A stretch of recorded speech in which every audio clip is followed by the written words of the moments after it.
Got it. Okay. Well, let's get started. We have a lot to do today, and we need to clear up some misunderstandings or confusions. So we'll do that also. Good to see everybody who's here. Let's see. I was listening again to Paulina. She's kind of stuck in my brain, so I've been listening to her music. Very beautiful music. Let's see. I'm going to turn that off. Okay, I have a construction project out in the street. I think it's pretty quiet here. My dog is not contained, so if she decides she's going to start barking, you'll see me race away. She's sleeping right now. So that's, yeah. All right, let me share my screen. We have some things to do, and I want to get started right away. Okay, let's see here. First off, our phrase of the day. I think this is an easy one. Throw up. Throw up. It's a phrasal verb. Hannah knows this one. Anybody else want to make a guess?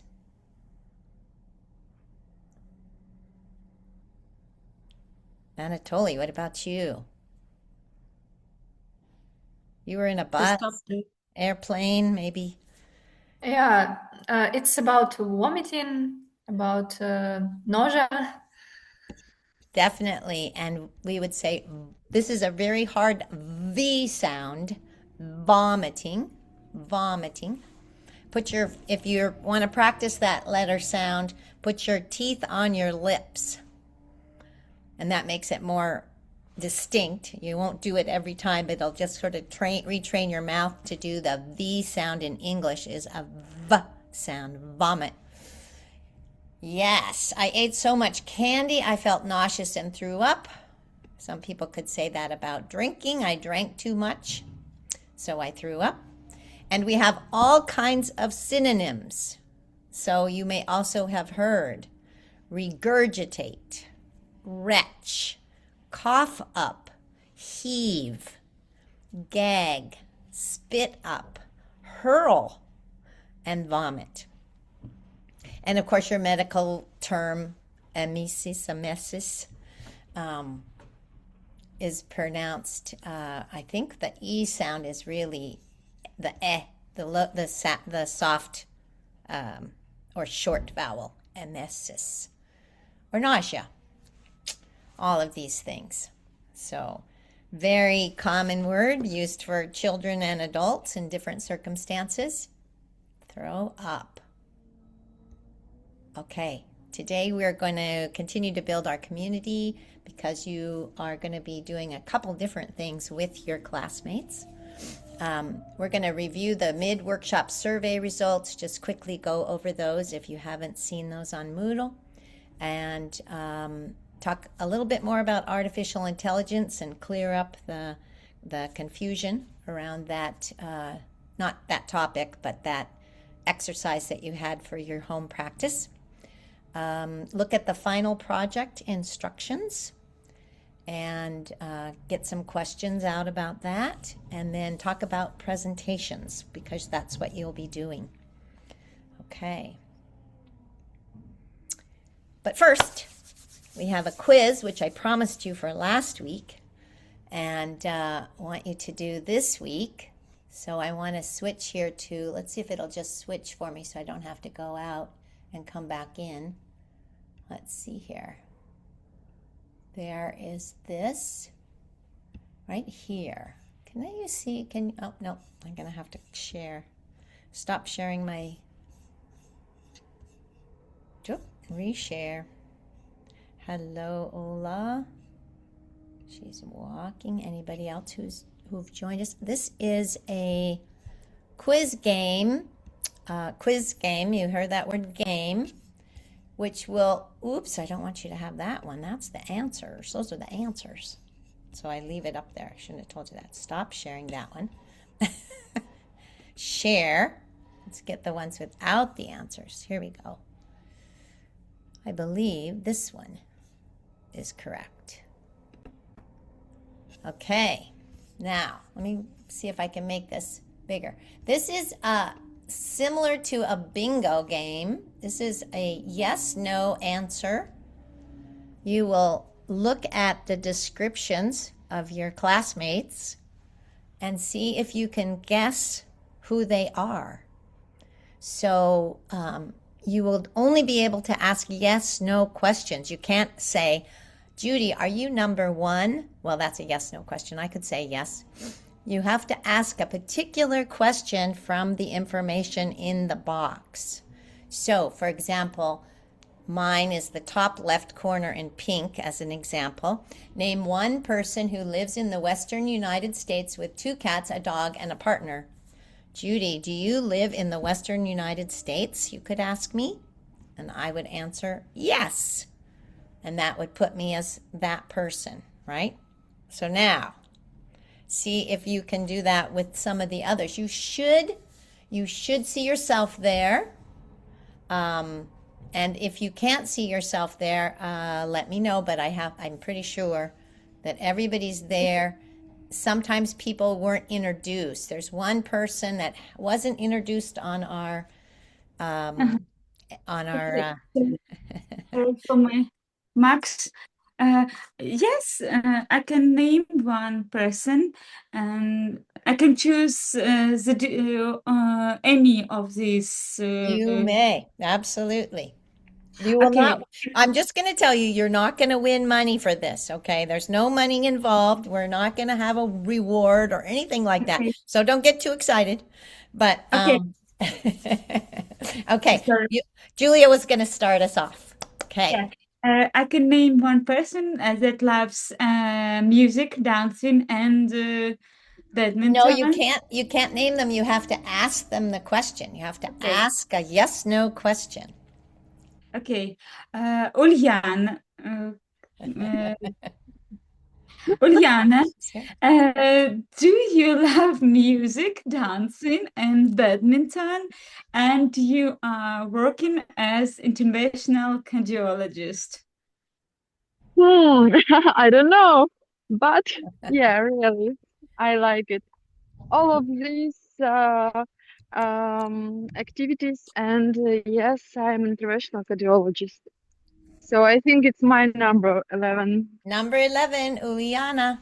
You got it, Julia. Way to go. Maybe I will be the next one. That'd be great.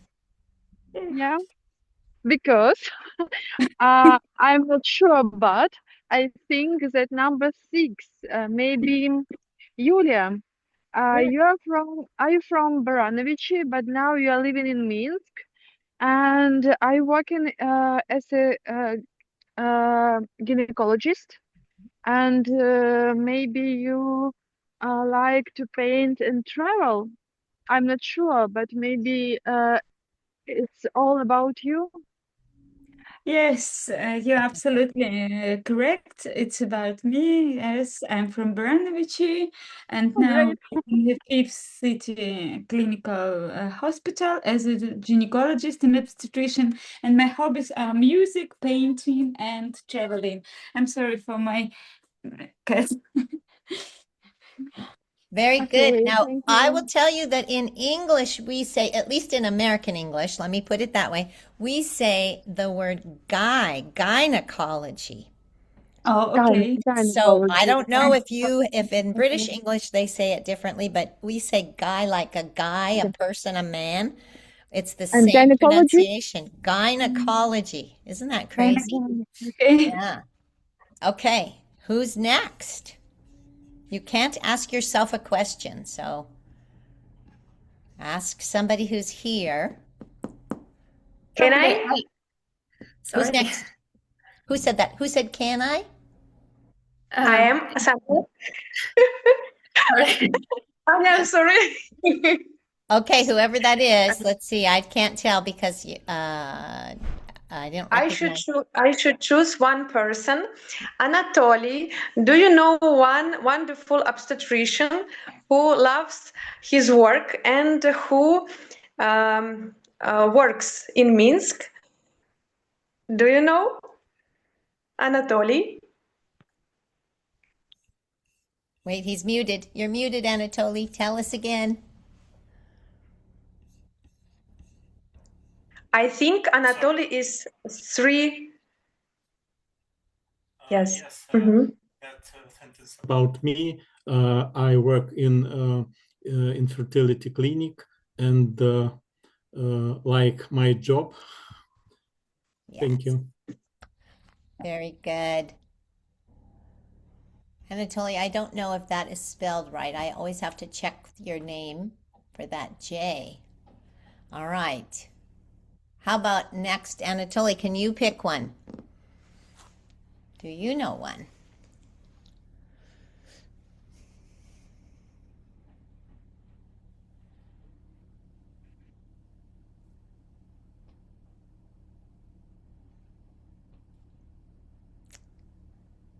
I can't read because I have really small screen and I don't It's difficult to see see it. proper. Yes. Yeah. Okay. That might help a little bit.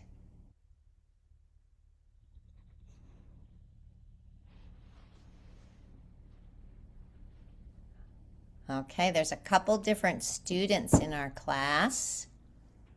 Can I help Anatoly? Certainly. I think Very happy. I think Anatoly will know a person. She lives now in the Eastern USA and she's preparing for a medical exam. Is it you, Anna? Yeah, that's right. Very good. Let's see, Hannah, where are you? I can't. Let's see. What number is that? Here we go. Number 16. 16. There we go. Way to go, Sandra. There we go. Okay. And Hi. Hannah, can you do one? Can you make a guess? Yeah. I have one question to Eldar. Are you originally from Baranovichi? Aren't you? Yes, I'm from Brazil. Yeah, that's great. Is Julia. Uh-huh. And can we say you're number 14, Eldar? 14, yeah. Yeah. All right. Wonderful. And how about you? Do you have a question for somebody?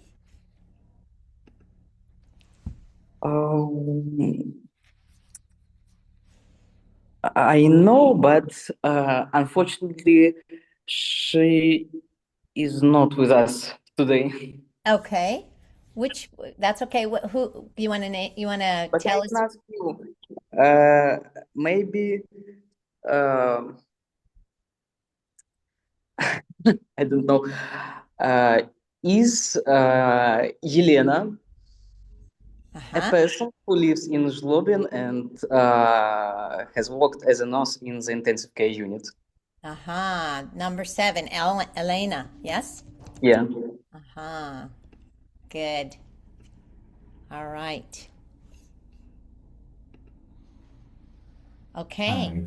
Can Got a I? few. Anybody else want to try? Yeah. Can I? Gleb, go. Welcome. Yeah. I know the name of one person. One person who is responsible for helping children. Mm. This Mike. It's number 5. Number 5. And is Mike here?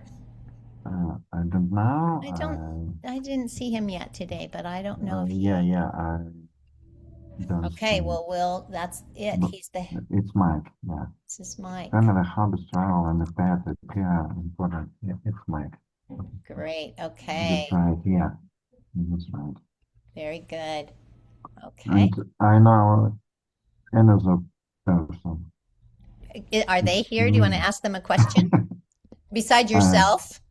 Besides yourself? Yes. Somebody can ask you, though. No.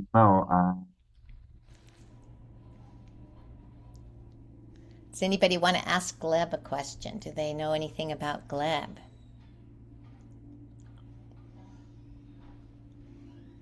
definitely 20-year Gleb, veteran of Oh, are there. you currently working in Brest City Central Hospital? yeah, university. Yes.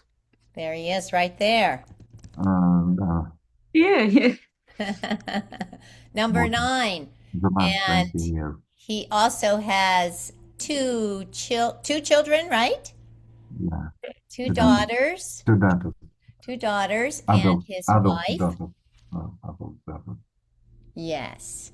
And enjoys soccer and ice hockey, not playing but watching. Do you like to play those sports as well?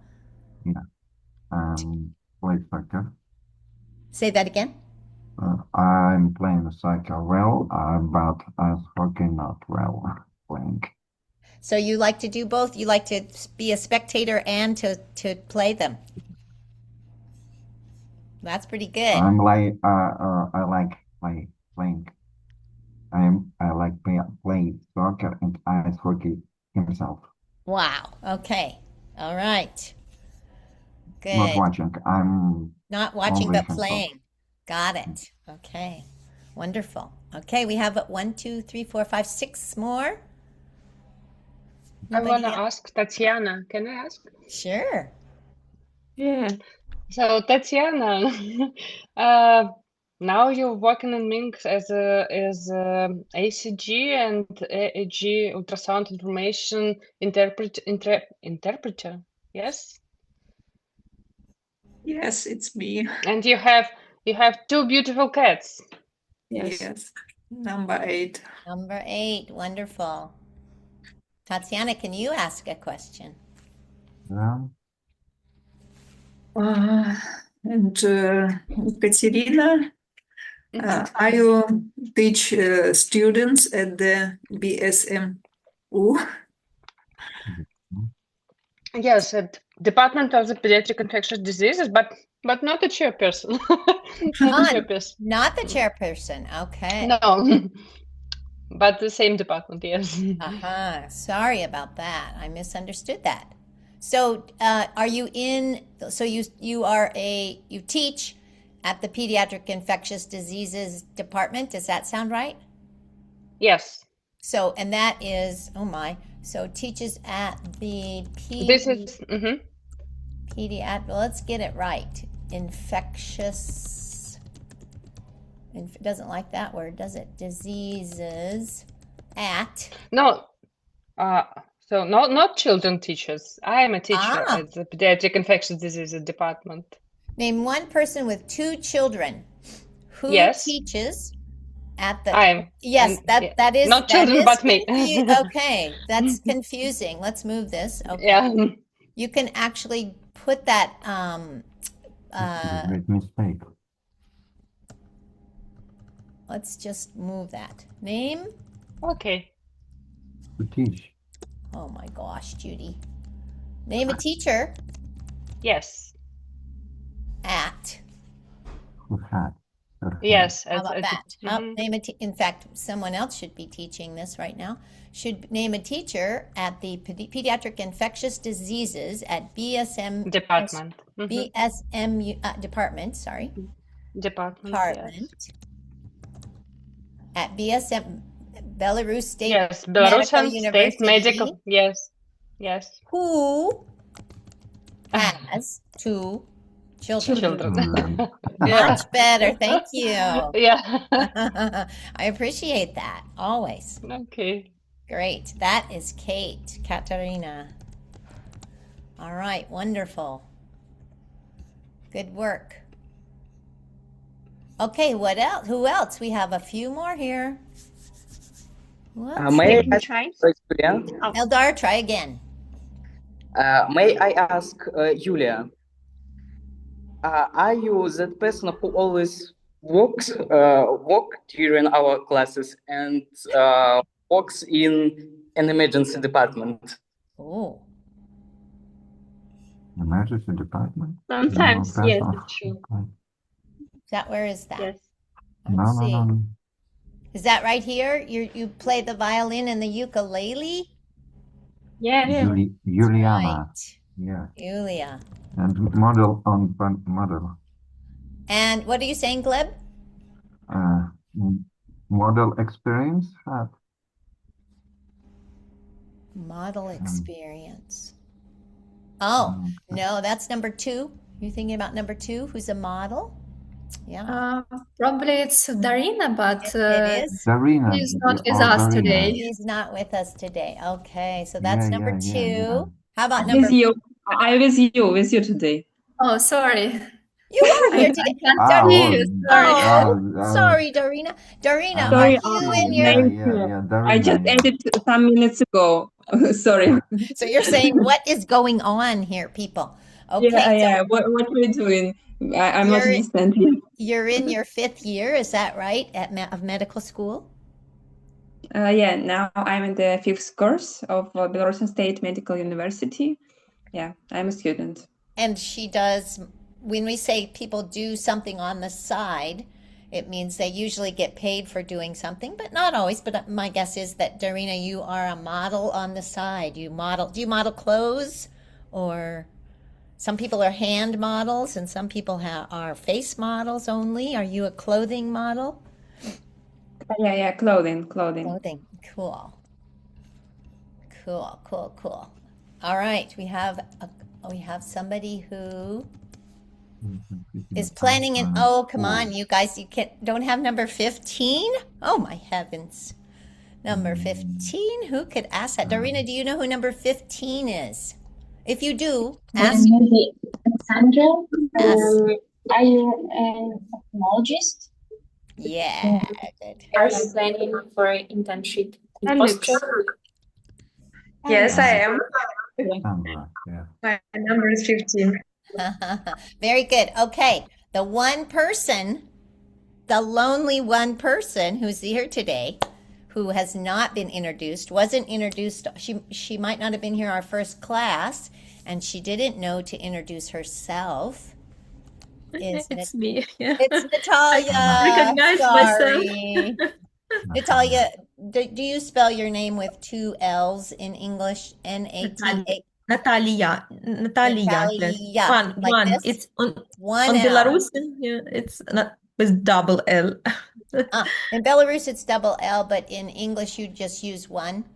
Natalia. Yes. Okay. Yes. Could you tell us something about yourself? What's I'm your Natalia. profession? Okay. I'm an anesthesiologist reanimatologist. Ah. I work at medical university as a teacher at their anesthesiology and reanimatology department. And I'm teaching students. I have a daughter, 7 years old, my husband, and 2 pets, 2 guinea pigs. Oh, that's. Why did you show us a picture of your guinea pig? Could I show? Oh, yes, No, I can no, show. did you show on the introduction? Did you show? It seems like I saw a picture of a guinea pig. Does somebody else have a? Yeah. It's maybe on my Gmail. Oh, okay. All right. And I didn't put it into the introductions. I thought you might do that, but you didn't realize we did that. This person has a daughter and a husband. We'll put him before. Husband, yeah. And 2 guinea And pigs. 2 guinea pigs, yes. Wow. Okay, good. Thank you. That's better. Now I need to get your position here. You are, and I just have trouble spelling it, anesthesiologist. Anesthesiologist. That might not be right. Let me see what, yeah, I think that's right. Okay, I can see what Gleb says and Mike's. Okay. Anesthesiologist at the... Anesthesiologist, and I'm as well as I'm a teacher at the same time at medical university, BSMU. Yeah. Okay. Department. All right. I'll put that in parentheses. Okay. Wow, you guys did a great job. All right. That was your quiz. You all pass, of course. And now I'm happy to say that a lot of you knew each other, but maybe knew the people you met the very first session the best. That seems right? Because you had to introduce them to us. So, so make sure if you're in a breakout room still, even though this is session number 6, that you introduce yourself so that everybody knows either your profession or what your family life is, what your hobbies are, things like that. All right, or clarify that between you, because long after I'm gone in 4 sessions, you still have each other. So you can still have your Telegram group chat. You can still practice your English with each other. Maybe you'll see each other at work or at your universities, or if you're Hannah, you'll be practicing your English every day and need help practicing your Belarusian and your Russian instead. Unfortunately, that's what happens. Oh. All right. Let's go on here. We are today, as I said, going to talk a little bit. We had only 8 people respond to the mid-workshop survey. We did it in class, so I can't say that all of you feel this way, but for the 8 people that answered those questions, thank you very much.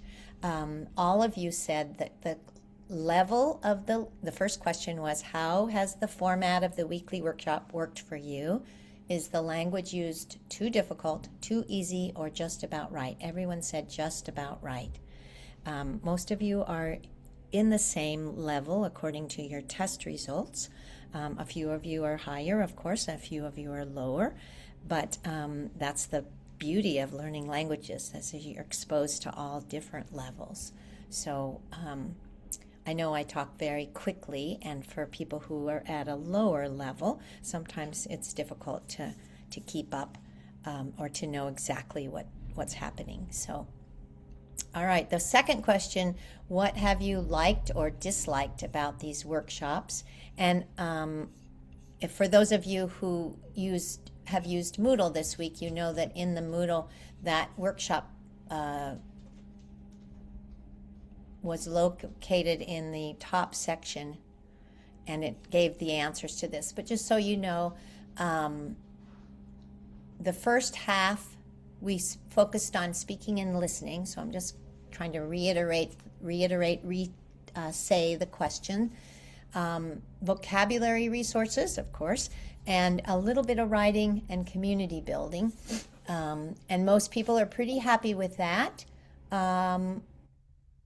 Sometimes people have problems with the technical parts, like the apps that we use, or the Google tables, or things like that we always have to resolve. And that is fairly typical for all of us. Every once in a while we have issues with these technical extras.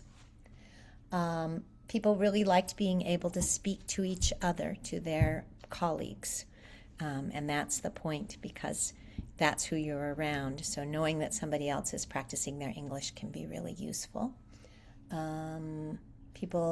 The third question is about Moodle.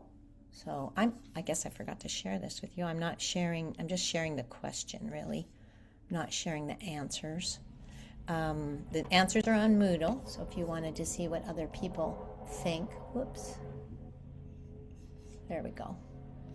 It's really tiny, so let's see if I can make it just a little bigger. So people wondered, I asked about Moodle and how that was working out for you. Some people had not used it ever before, and other people have used it and like it, and some people have troubles with it. I'm going to pull my window shade down to see if that helps with the noise. Oh my heavens, there's even more noise now. All right, let's try that now that I'm in the dark here. Let's see. People thought it was a useful tool, and some people are still struggling with it. Okay. Number 4, Padlet. I asked Padlet we were using for speaking practice. What do you like about it? What don't you like about it? Some people have used it only once or twice. Some people think it's easier to use Telegram, or someone, I should say. Some people really like Padlet and would use it again, actually use it on their own for other things. So that's overall the general response about Padlet. And what would help you, what would make the remaining workshops more useful or most useful? People want useful links and new information, more audios. So we'll have a couple more of those in, I think it's session number 8. People said just Padlet, Zoom, and quizzes. So quizzes. Maybe we'll do some vocabulary quizzes. And then the last comment here is I think we all need practice listening and speaking new words, and especially idioms, and the right pronunciation. So please correct us. So I'm taking all those things to heart and trying to make sure that I do that. All right. Any questions or comments about that mid-session? That was session 5, so that was halfway through our workshops. Again, anytime you have something that you would like me to focus on or to change or to try and do differently, remember I've been teaching for a while, so sometimes I get stuck in my little groove. Let me know. Remind me that it's something I can do differently that would be helpful. That's good for me as a teacher. Okay. All right. Buzzing through here. The next thing I want to talk about today is, let me get to here. Artificial intelligence. We have kind of skimmed over that. You had a home practice 2 sessions ago where I asked you to use an AI and ask it questions. And 4 or 5 of you did that. And the one that I noticed was used the most of those of you was DeepSeek. So I'm guessing that's the more popular chat GPT, or sorry, artificial intelligence chatbot or whatever system that you like using. So people tried, let's see, 1, 2, 3, 4, 5, 6, 7 of you. Somebody did try ChatGPT, 2 people. And somebody tried ChatGPT and DeepSeek. So that was cool. And so the purpose of that exercise, again, I know this was a while ago, was to have you practice, if you hadn't ever used an artificial intelligence, to see what you thought about it. And I just wanted to make sure that if people had comments that they wanted to bring out about that experience, that you would talk to us about that, good or bad. I know it was a while ago. And then we'll talk too, I would like to talk about this last week's assignment, which was confusing for people. So I will, after, if you have any comments about the first session, I'll talk about last week's home task. That was artificial intelligence related also. Okay. Anybody want to? What are some of the benefits of artificial intelligence? Maybe we can start with that, or disadvantages. Anybody have some comments about disadvantages?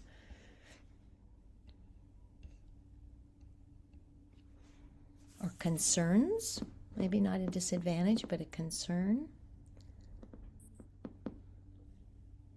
I'm concerned about how much energy our big data centers being built all over the world are going to be taking. Judy, I agree with you. I didn't use this ChatGPT or DeepSeek in my profession before, but I did this our exam exercise home task, yes, home task, and yeah. I like it, and I like it for that in our one site we have information, summarized information, and I think it's very good idea not to think that ChatGPT or DeepSeek is right.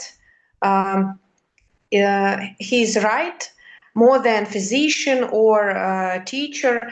I think it's our partner. Mm-hmm. Oh, but that's such a good way we will make our decision, not this intelligent, only a human being. Yes, so that's a good way to think of it, as a partner. So partners make mistakes. They call those hallucinations. And they don't know everything, right? These things are built on material that's on the internet. Some of it is not current, of course. Some of it has, and they are apt to, somehow the way they're programmed, they will sometimes give wrong information. Just like a person, I guess you could think about it that way. A person can make mistakes as well. And thank you. That was, I appreciate that. But I really like the idea that it's a partner. How about other concerns? So I talked about data centers. I know we're having a lot of community halls where people are talking about the amount of water that's being used in data centers, and that water is being taken from areas in the United States. We have some very low water areas. Our Southwest has a lot of low water amounts. They've been in drought conditions in California for years and years. So it's a concern when they build these data centers. That's the cooling mechanism used, and that water, you can't just take water out of the earth and assume it'll never be needed, because it is. Do farmers no longer get water if a data center gets it? And what about small towns that get their water from the aquifer? If that's gone, it's gone. It's not something that we get back in all cases.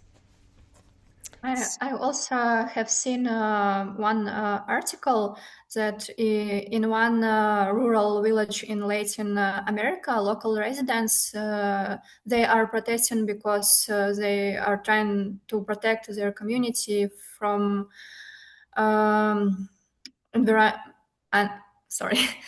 from how to say drought. Drought and environmental catastrophe. Because the data centers consume a lot of energy, and especially for cooling. Yes, right.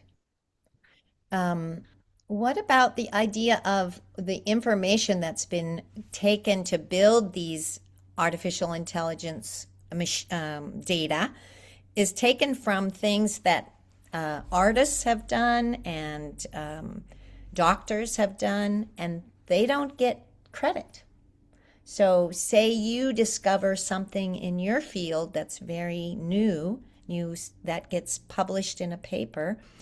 The large language models take that information because it's on the internet without your permission, and then they are using that in their data accumulation. So you lose sort of, in the United States, that's a really big deal. As you know, we have a copyright office, and people, when they discover something, trademark office, patent office, and probably in Belarus too, when you discover something, you get credit for that.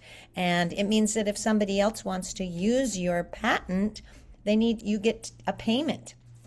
If you're a musician and you're part of the Musicians Guild, you get, every time your music is used or played on Spotify or some other place, you get a small little tick, which adds up and allows people to be professional musicians. They get money from their work.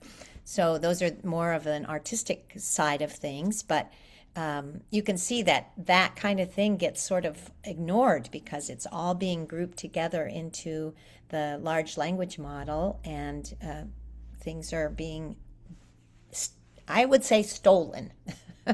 People write books, and that information is being fed into the model, and so the person who wrote the book no longer gets credit or money from their book. So that's another negative, right? What else? What's something you think is useful? There are really good things about AI. So what are some good things?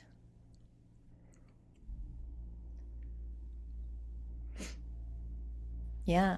I can tell you, maybe not very good, because I'm a teacher at the medical university. And for example, today I had students from India, and it's a pity that they don't want to think during the classes. So when I ask them something, for example, some clinical case or interpretation of CBC, for example, analysis lab test, they use Google or ChatGPT. They make a photo of the clinical case and they write yes, the answer is right, but they don't think. And I think sometimes that they know nothing. So without their phones. Yeah. So it's a Yeah, pity. But yeah. Go ahead, Katerina. Go ahead, Kate. I think that's true. So, but for me, if I'm looking for some new information, for example, if I want to write an article or my thesis, so it's very useful to use special medical artificial intelligence. And I not very long ago I knew one. It's called Open Evidence. It's only medical data there, so it's very quick to find new information about something new in my field. That's very good. That's a great resource. Yeah. And do your students have practice with that as well? Do they get practice with that, or is that more for a person doing research? Practice, mostly practice. Yeah. Anybody else have comments about that? Positive or negative, right? Either one, Darina, it's fine. Either one. Okay. For example, for me, like for a student, I guess sometimes it really helps because, for example, now I have a session and I'm preparing for it. I read some information in a book, and sometimes, in some cases, it's written in a very hard way for understanding, and I copy this information, put in, for example, DeepSeek, because now it's very popular. As a platform on artificial intelligence, and ask him to explain it in a easy way for understanding. And sometimes it really helps to understand and to remember this information. And I guess when we speak about patients, for example, when sometimes they have some symptoms of some disease and they don't go to a doctor, sometimes they can ask, for example, about which disease can be these symptoms. And I guess very often ChatGPT or DeepSeek get not bad answers, but I guess that we need to make a right how to say it, a right request for it. For example, for example, say ask on this question using only medical scientific sites, not just usual magazine, some discussion of medical problem, but for example, some really good scientific sites. Yeah, the prompt, we call that the prompt that you're asking, PROMPT. The prompt is very important. And the nice part about using a platform, an AI platform, is most of the time you can edit or amend your prompt. So you can ask it a question, and then if you don't get the answer that a specific enough answer, you can ask it to refine. And I noticed that it's really prompting us back now. It always says at the end when I do when I do my prompt, it says at the end of my summary or what I'm having it do, it gives me another example and says, would you like me to do this? And it makes its own idea of I'm kind of going down in a triangle. So it starts broader and then it gets more narrow, which is what we learn how to do then with our prompts, is we make our prompts more narrow, and then we can get even more narrow as we go. And I think that's just fabulous. That's solves all kinds of problems. There are places, there are organizations that actually you can go to their website and get prompts that have been previously made, so that say you are working in a organization that does yearly financial reports to your members, or maybe some expense reports or things like that, that it needs to, it can give you examples of prompts so that it look at your for example, I'm thinking of a nonprofit like I used to work for an organization called Literacy Volunteers that taught English to non-English speakers, and also taught high school skills, literacy skills, to English speakers. And so the organization has a goal of what a mission, we call it, of what they aim to do with people. And that you can ask the prompt, then you ask it to look at the mission of your organization and look at the participants without their names, what their demographics are, and then you can ask it to write a report for that year of how many successes, blah, blah, blah. And I mean, these are really helpful for people who are, putting out reports to their funders, people who are going to be supporting them, or organizations that might be paying for something.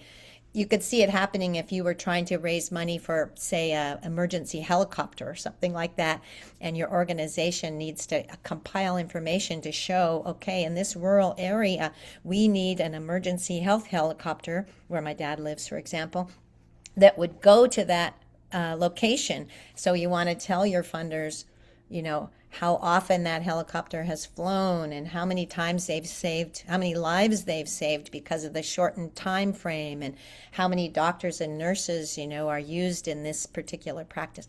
Anyway, you could just kind of see the expansion of that. But your prompt, as Darina says, your prompt is really important, and it has to be narrowed down.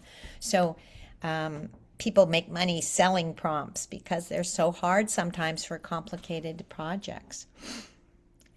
Yeah. Anything else? Anybody else have a comment? Tatiana, you tried it for the first time, I think you told me, right? Wasn't something that you had used regularly, and didn't you try it for the first time a few weeks ago? Small artificial intelligence there is even in my phone, and of course sometimes I use it, but in my opinion, it's like a trick, because it's you don't think yourself. You ask, and your knowledge not get deep in your mind. It's true. It's true. Researchers have shown that when you ask somebody, it's like my statement I told you right in the very first session. I asked Woody about a word. What's this word mean? It doesn't get lodged in my brain, and it's the same thing on your phone. It's absolutely true. So critical thinking, as Kate said, critical thinking is not what's happening with our students or with our children or with other adults. It's not happening. So we have to just be aware of that. So if you always have to have your answers given to you, you don't learn the process of thinking about a theory and researching it and figuring it out. You don't think about in your cases, all the different symptoms that your patients have, or their family history, their genetics, what kinds of things go into a disease or a problem. For sure. Yeah. We can't lose that personal human brain. It's not that good yet. I don't know if it will be, and if we'll all be replaced, and okay, maybe I'll be gone by then. I don't have to think about it, but it's awesome at one level and frightening at the other. I think it's that tug, right? And we have to figure out where we fit in the middle. Okay. So to clear up the discussion forum, which I asked you to do this past week, and I wasn't clear about the instructions, so I apologize for that. There is a short article that I included on Moodle about an experiment, a look at clinical cases that showed that the AI could do a better job of diagnosing the health problems than the doctors did. And even when the doctors were informed that their answer or their diagnosis wasn't as good as AI, they still disagreed. They said, no, I'm right, I'm not wrong, the AI must be wrong. So this, I wanted you to read that and see sort of what that was about, and then make a statement on the forum. And for example, Hannah said, these are clinical cases. These aren't real things. It might be more interesting to see what happens with real things. I think that's right. Isn't that a quick summary of what you said, Hannah? Anyway, I wanted you to read that article or the summary of it and be able to make a statement what you thought about it. Sandra. Is it article was about Israel medicine, Israel IE? No? No, there was another article that someone had sent me. I wondered when I put that there if I should confuse you with it. It was another article not to be used for the forum. So I just wanted you to read that use of large language models in a clinical, it was a summary of clinical cases, I think. So, and I think, Tatiana, you said it was boring because you read the summary, and then, as is with research papers in English, we then go through, the summary was first, which is unusual. Usually the introduction is first, but that particular journal wanted the summary first. The summary tells you everything, and then the next paragraphs tell you the same thing, only maybe a little more detail. So you're reading about it, then you're reading about it again, you're reading about it again. You get to the end and you have a conclusion, and it's the same thing. So you're repeating the things that you've read. That's how our research papers are like that too. So depending upon the journal, of course, that you read them in, but that whole scientific process that I quickly mentioned, what we call IMRAD, introduction, methods, discussion, and results.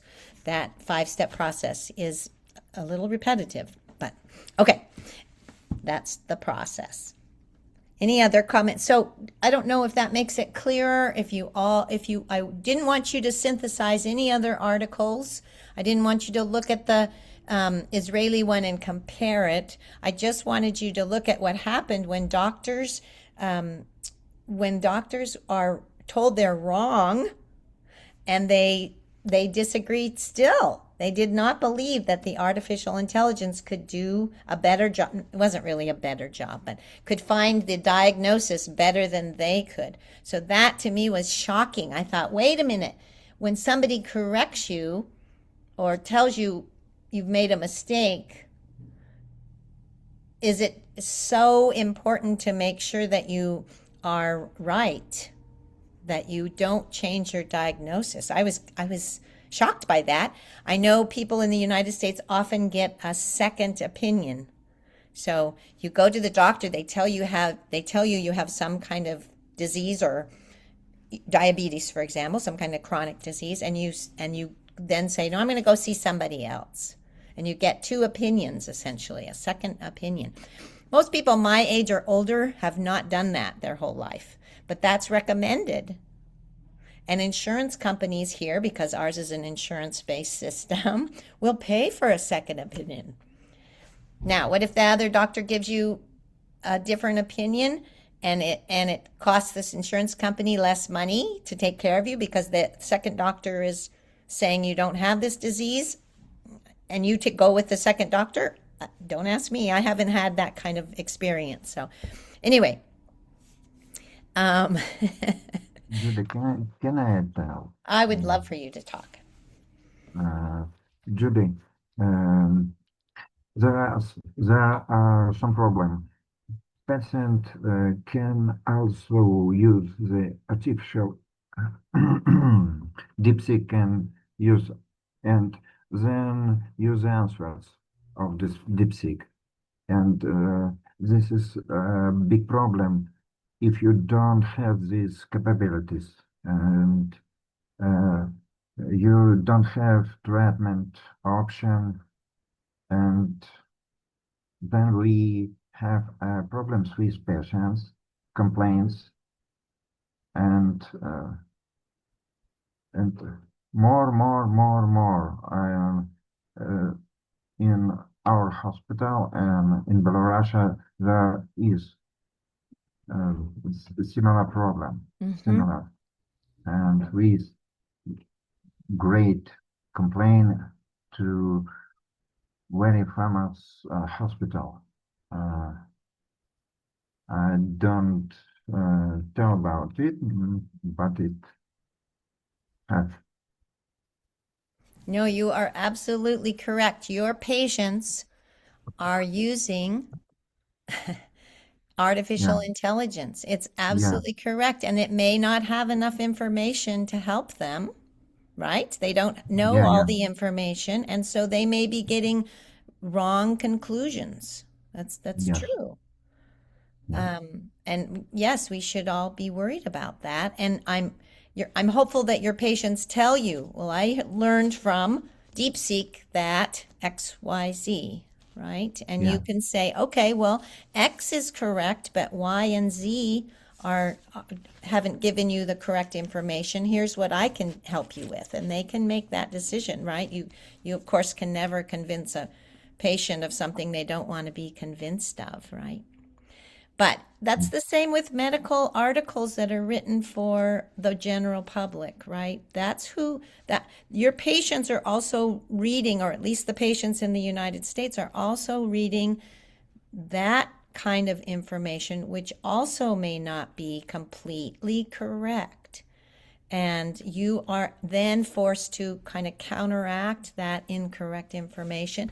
I'm sure you have that already from people whose aunt tells them something, or their sister tells them something, or their child tells them something about some problem that they have, right? You still have to counteract that, whether it's no matter where they get their information, if it's not correct, you have to counteract that as a doctor.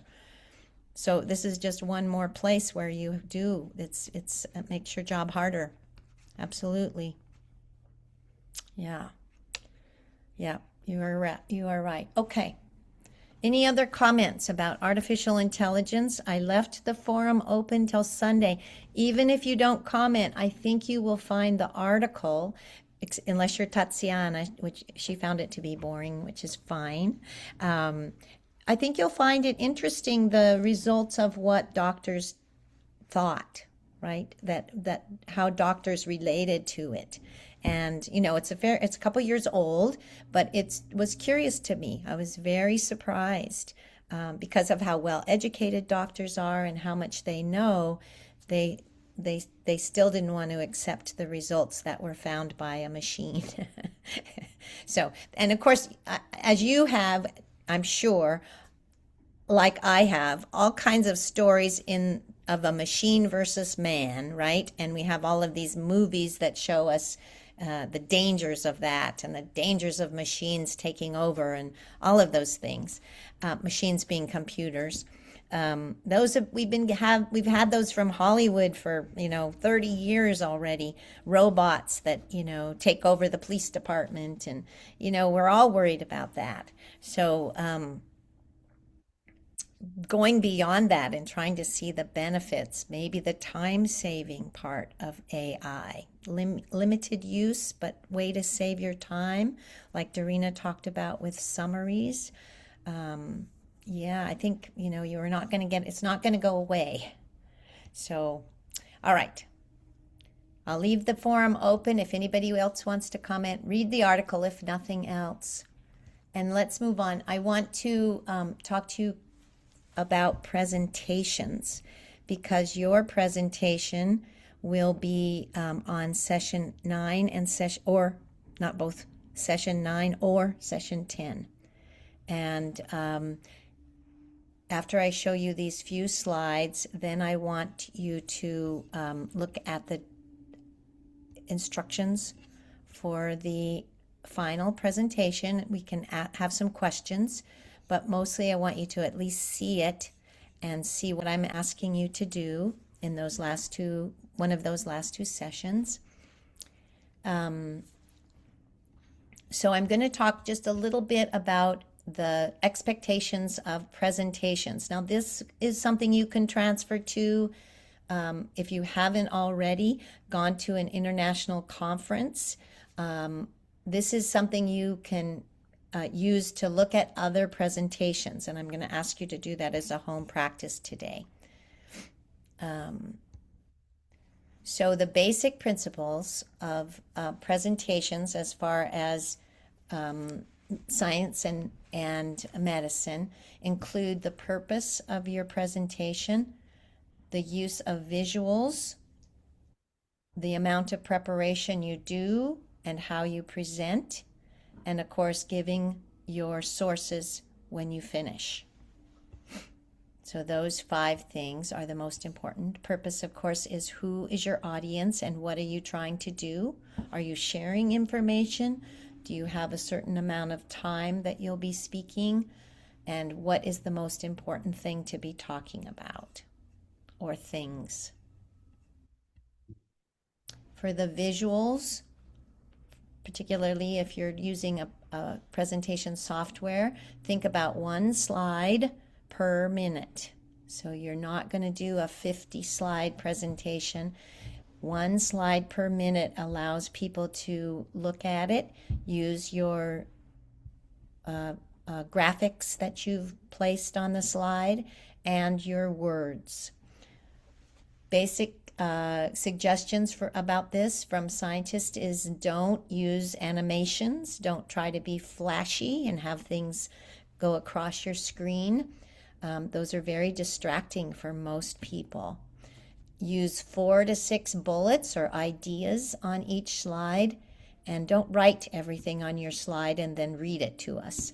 So talk about it in a relaxed way. Make sure you hit every one of your bullets or your ideas, but talk about it in an informal way like we've been doing on Padlet. So for example, if you see a slide like this, what is the problem with a slide like this? And I'm going to just enlarge it a little bit more.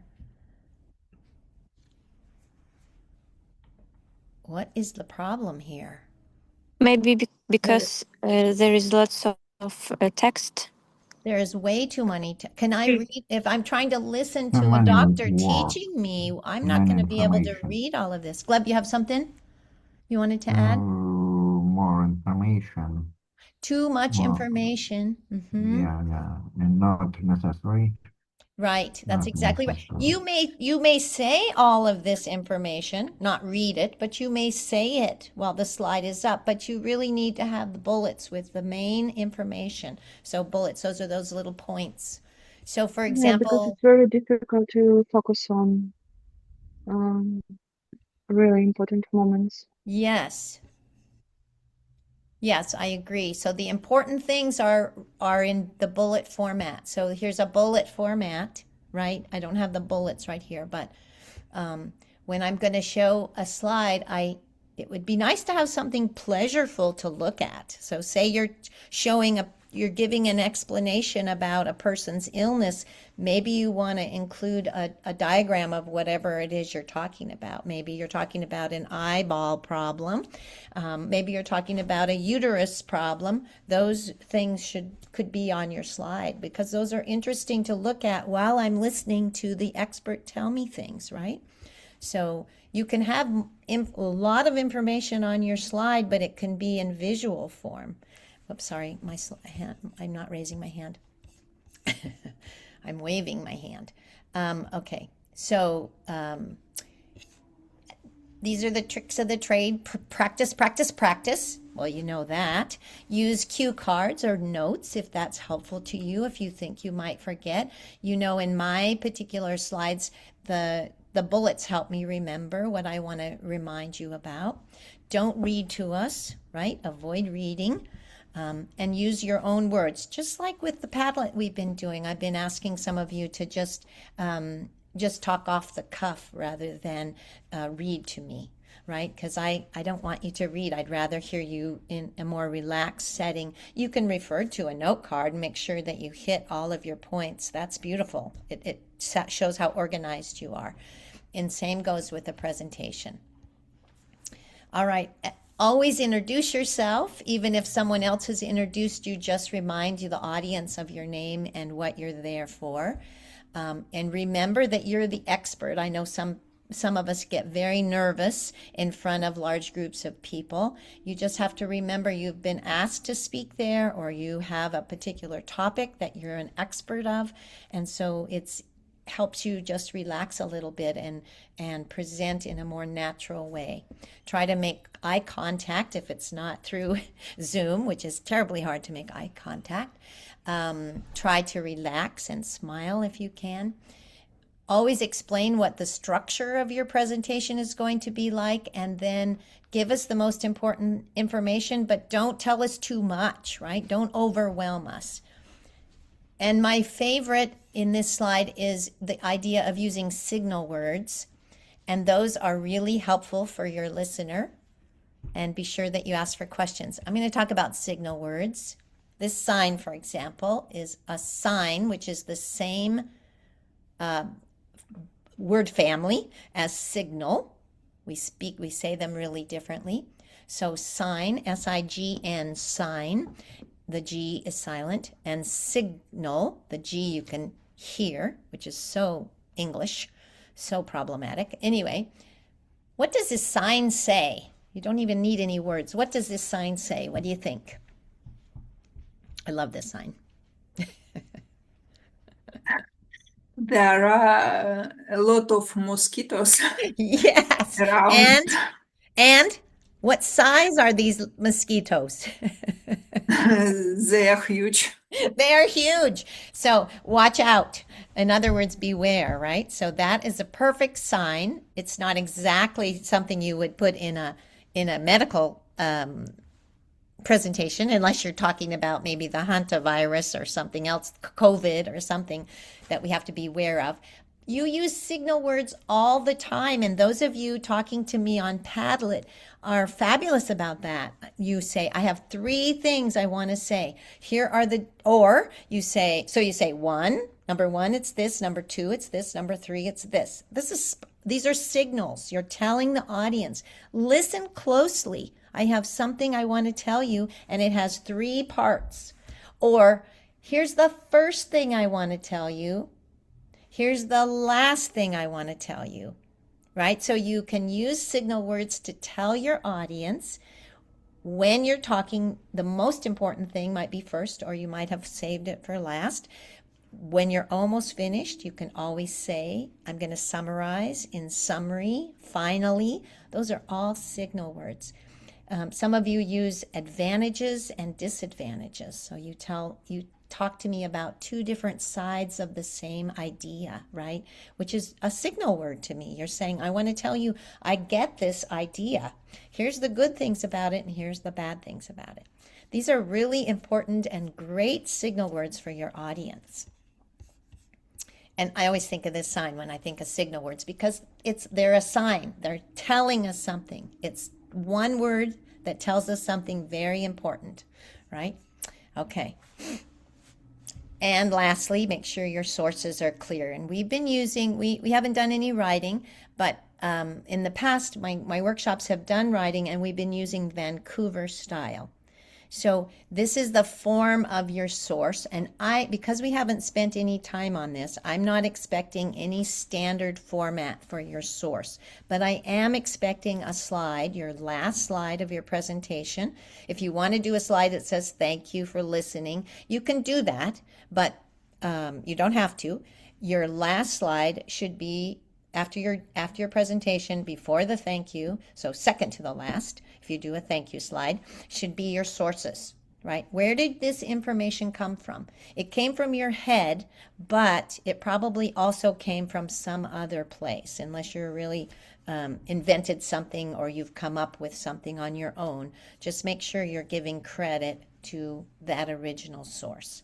So that's a very Western style thing to do. Okay, questions about presentations? Not our presentation, because we're going to talk about that next, almost next. We have 2 things to talk about. One is your home practice. About what these presentations must be? About what? Yes, in 1 minute we'll talk about our final presentation. Yeah. First, any questions about or comments about doing presentations? Anybody have comments about doing presentations? Something maybe I left out that you think is really important? What topic should we choose for presentation? I know this is important for you, and we are going to talk about it in just a minute. And generally speaking, I want you to think about presentations. Let me do your home practice, then we'll go to the final presentation so you can see what it's about. Your home practice for next week. Number 7. You're going to read the instructions. We're going to talk about them right now, but you can read them yourself. They'll be on the top section of Moodle. After class is over, I'll open up section 6 or week 6. You can read the instructions of the final presentation, and you need to choose a partner. Okay, so those are 2 things you need to do after class. Your third thing is a TED Talk.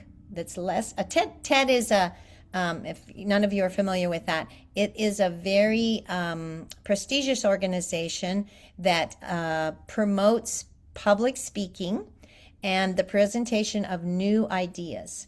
And they have a website, and I will make sure that you have this link, where you can go just to health topics. And I think you'll find them very interesting. You can find one that's in your specialty, I believe. Most of those are represented, I'm not sure. And the TED Talk, what I'm asking you to do with the TED Talk is it should be under 5 minutes. So just make sure that you find one that's only 5 minutes, unless it's a topic you really, really want to listen to, because they can go for 15 minutes or 20 minutes. But I want you to look for one that's less than 5 minutes, and then answer a series of questions, because I'm trying to get you to focus on a good presentation.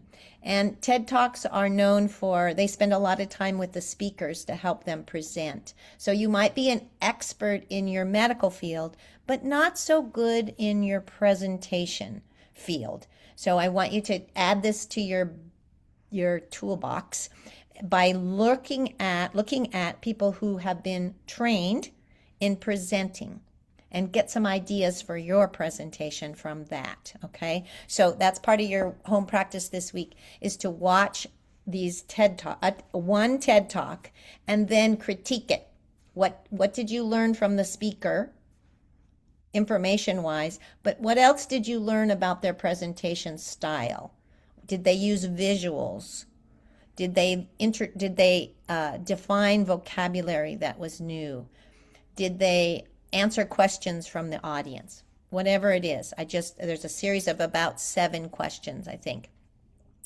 And I want you to put those, there's a place in Moodle that you can put those. So you're going to type them, you're going to type the answers, and then you're going to submit them in Moodle, okay?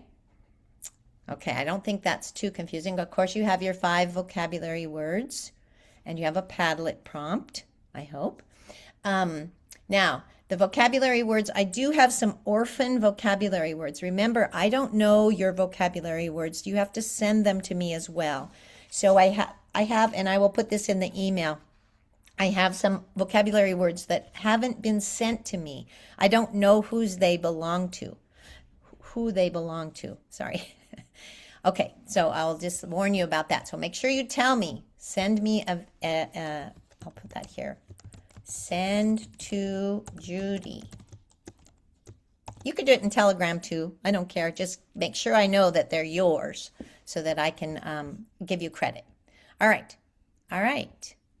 So the TED Talk is really the only new thing, and the thinking about your final project. Okay, this is week 6. So you will have about 10 minutes next week and 10 minutes in week 8 to be with your partner to talk about your final presentation. Now, let me share with you your final presentation requirements. How about that? I think everybody's interested in that. So let me stop sharing this. This is a document. I hope you can see this, Anatoly, on your phone. If not, it is already in Moodle in session 6 at the top.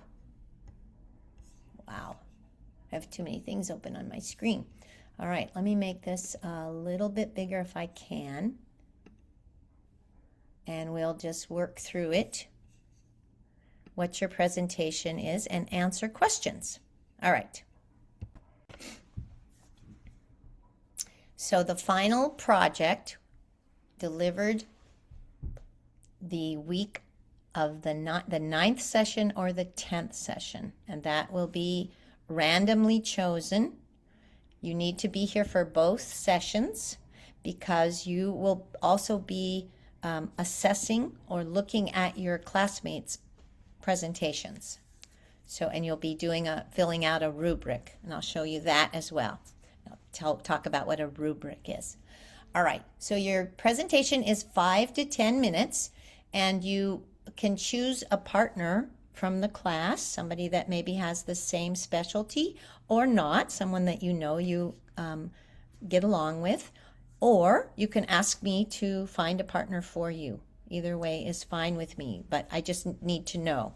So after this, if you want to send me a message or put in the chat that you need a partner, that's fine. You can also think about it for a week because you're going to have the week to look at the requirements and know what your final presentation is, what's required. Okay, you have two choices. You can either present a clinical case of your own choosing or one that you have seen before, or one of your own patients' cases, one that you find online, or you can use my list that other individuals have done and created and given to me. Or you can do a role play. I don't know if you remember, but a role play is when, we didn't do this in this class, somebody acts out the doctor and somebody acts out the patient. Or you could act out a doctor and a specialist, a generalist and a specialist. Or you could act out two specialists, but you are acting it out like a script. You're reading, you can read from your script, but one of you is one character and the other person is the other. But we do need you to have the equal amount of time in your script. So the doctor can't be the only one talking. You could have two doctors discussing a case, that would work, or a doctor and a nurse, or a doctor and a technician. Do any of those things, okay? And that would be a role play, again, from a clinical case. In the case of the role play, no slides are required, no visuals, because you're going to be the visual, although you could, if you wanted to, introduce your role play with slides. You could have a couple slides that indicate who that person is and what their symptoms are, or what their medical, some of their stats for their vital signs or their lab reports, things like that. You could have a slide that helps with that. Let's see. You have 5 to 10 minutes for this.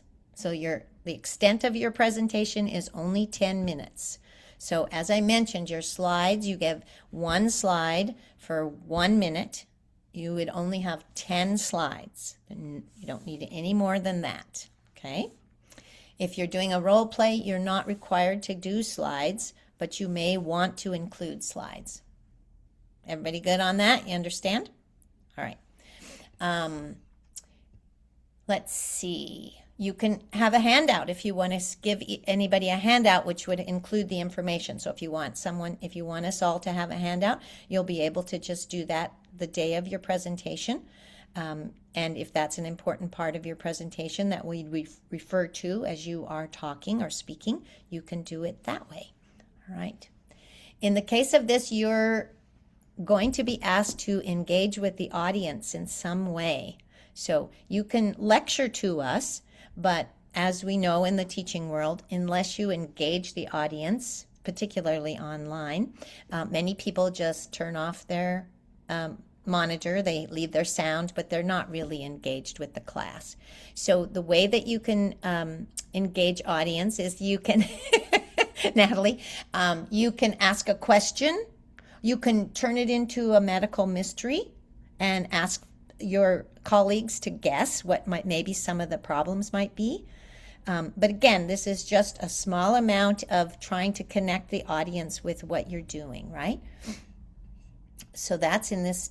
And then it's just to remind you that your presentation is one component of your requirement if you want a certificate to complete this workshop, as has been your weekly attendance and your active participation during our regular 10 weeks. So, okay, so that's the presentation. Any questions now?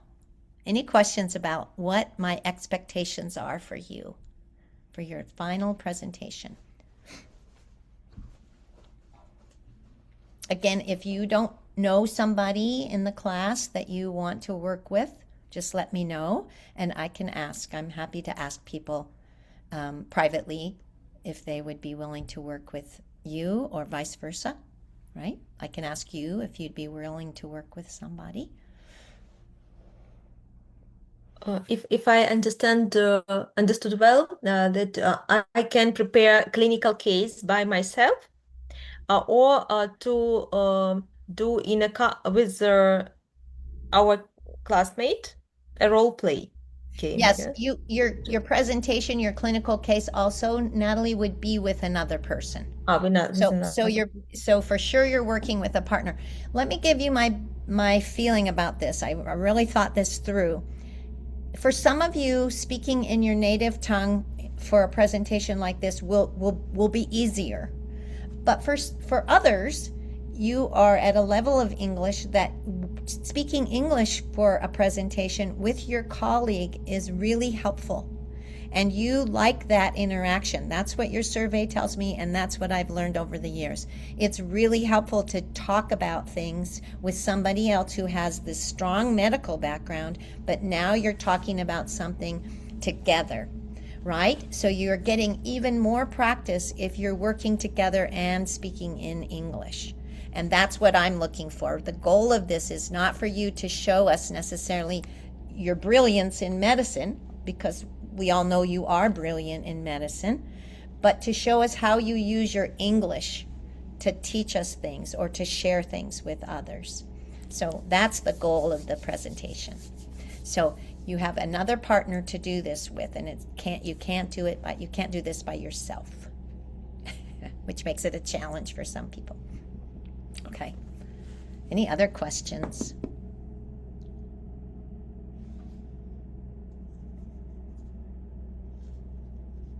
Okay, well, if questions come up, you know how to reach me. Let me show you the rubric so you know how you'll be measured both by me and by a few of your colleagues. Not everybody will measure everybody else. So we'll look at these 5 categories: your overall presentation, your instructions, whether you followed the instructions, if you engage the audience, if you're comfortable showing that you're relaxed or showing that you have practiced. If you are using vocabulary, do you explain or define certain vocabulary that maybe some of your colleagues might not know? Maybe it's particular to your specialty or to a particular activity that you do. So have you defined that? Do you also use everyday English? Because that's part of talking to an audience, right? How's your grammar? And did you complete your presentation in the allotted time? Now, at the end of every presentation, people want to ask questions. That's always happened. If it's not just me, then your colleagues will have a question for you. So we'll expect that. But that is we'll give a little time for everybody to be able to have some questions that people ask. And that's not included in your 10 minutes, right? So you don't have to worry about me taking all your time when I ask a question. Okay, so you see that the chart runs top to bottom, and there are 3 columns, and we're all working to get the excellent score versus the good or okay score, and definitely we want better than needs work, right? So that's our goal, and people will leave you comments, either positive or usually positive. Sometimes people will make a suggestion. I'll do both. Okay. People, your classmates. There's not strangers. Don't have strangers. Okay. This in a PDF form and in a Word document is on Moodle. It's a top section. You'll see it. Final presentation instructions. So you're welcome to look at this and study it. And then let me know, of course, if you need a partner. And if you've decided on a partner, or if you've already chatted with somebody and said you wanted to be partners, that's good too. Just tell me, right? So, okay. Any other questions? Questions about your your task this week and questions about your final presentation.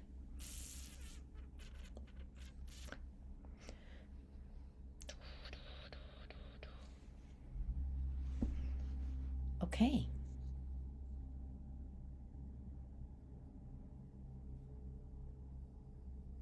All right, I will see you all next week for our 7th session. And a doctor will be here, a resident. She's a resident. She's not a full-fledged doctor. Although actually she's finished, Hannah, you'll appreciate this, she's finished her 3rd exam. So she is really a doctor now. It takes a lot to be a doctor, as you guys know. All right. See you next week. Session 7 already. Thank you so much. Bye. Bye. Say goodbye. Bye. Thanks. Good Bye. evening. Thank you a lot. Thank you. Bye. Thank you. Judy, Yes, Judy, Glenn? Yes. I need to send you a question, the question for Paddle. Yeah? Yes. Yeah. Can you not for this week, but next week? Can you do that for next week? Okay, but I just sent you the question and can you in Telegram? Okay. If this question is not good, I'm another. I'll comment. I'll let you know. Another. How about that? I'll let you know how I feel about it, okay? Okay. Okay, good, perfect. See you next week. Okay. Okay, thanks, Goodbye. Glenn. Bye.